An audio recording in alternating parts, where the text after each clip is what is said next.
my name is Shurudthy and I'm 21 years old. I'm from the Department of Diploma of Applied Psychology. Okay, so when I was 12 years old, I've always had the dream that I was interested in psychology and how the mind works. And when I joined Raffles, I don't think my dream has changed, and even graduating now, it hasn't changed. And looking back towards my first day at Raffles, it was very nerve-wracking, and I found it quite easy to make friends because everybody was so approachable and friendly. Now that I'm graduating, I don't think my dream has changed, and I think it actually helps me specialize in what I want to do.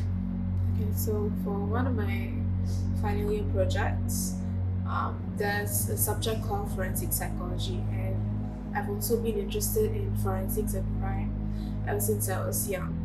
So, for one of the things that I had to do for my portfolio was I had to research about a serial killer that wasn't really famous, and then talk about his modus operandi, basically how he's killed his victims, and so on. So, for one of my final year projects, we had to go to an old folks' home and we had to plan an itinerary of the activities that we were going to conduct. So, me and my team, we planned it really thoroughly. And on the day off, we found out that not everything actually goes according to plan, and we had to improvise a lot.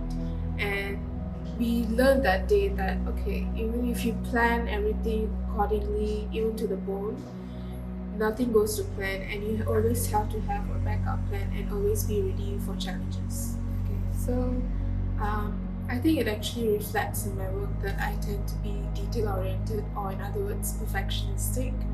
And I think just thinking of the effort that I have to put in for my portfolio kind of holds me back, and in turn, it makes me procrastinate in starting my work.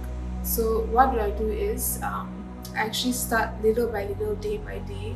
Even the smallest task actually helps in starting and completing my work in the end. So, my light bulb moment was, I would say, when looking back towards when I visited the orphanage, and at that time I was handling multiple children, and I was feeling overwhelmed and realized okay, I need to be patient, and I also need to learn how to multitask. So learning how to be patient and multitasking actually helps in almost any environment.